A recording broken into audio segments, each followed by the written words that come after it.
നമസ്കാരം. ഇത് 1 വർഷം പ്രായമായ ചന്ദന തൈയാണ്. ഇതിൻ്റെ ഹോസ്റ്റ് പ്ലാന്റ് ആണ്. ഇത് തുമരപ്പയർ എന്ന് പറയും. കൂടാതെ ഇതിൻ്റെ കൂടെ അകത്തിച്ചീര, പൊന്നാങ്കണ്ണി ചീര, ഇതിനകത്ത് ഇപ്പോൾ നിൽക്കുന്നത് പൊന്നാങ്കണ്ണി ചീരയാണ്. ഇതെല്ലാം ഇതിൻ്റെ ഹോസ്റ്റ് പ്ലാന്റ് ആയിട്ടാണ് വെക്കുന്നത്. ഇത് ജസ്പെയ്ഡ് റിയൽ എസ്റ്റേറ്റിൻ്റെ പാടിച്ചിറ, അതായത് വയനാട് മുള്ളംകൊല്ലിയിൽ പാടിച്ചിറയിലെ സൈറ്റാണ്. Okay, thank U.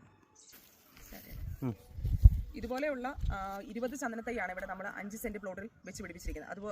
അതായത് 3.5 ഏക്കറിലാണ് ഈ പ്ലാന്റേഷൻ സ്റ്റാർട്ട് ചെയ്തിരിക്കുന്നത്. ഇതിൻ്റെ നമുക്ക് ഹൈ റിട്ടേൺ എന്ന് പറയുന്നത് ഒരു 10 തൊട്ട് 15 വർഷത്തിനുള്ളിൽ നമുക്കൊരു 5 കോടിക്കുള്ളിലാണ് ഇതിൻ്റെ റിട്ടേൺ നമുക്ക് ലഭിക്കുന്നത്. അതുപോലെ തന്നെ നമുക്ക് ഒരാൾക്ക് ഇത് ആഗ്രഹമായി വന്ന് വാങ്ങിക്കുകയാണെങ്കിൽ 5 സെന്റ് സ്ഥലത്ത് 20 ചന്ദനത്തൈയാണ് നമ്മൾ വെച്ച് കൊടുക്കുന്നത്. അത് നമുക്ക് 10 ലക്ഷം, 12 ലക്ഷം, 15 ലക്ഷം ഓരോ, അതായത് നമ്മുടെ വഴി സൗകര്യത്തിൻ്റെ ഇത് വെച്ചിട്ടാണ് നമ്മളത്. ഇത് റോഡ് സൈഡ് തന്നെയാണ്. പിന്നെ ഇച്ചിരൂടെ മെയിൻ റോഡ് സൈഡിലുള്ള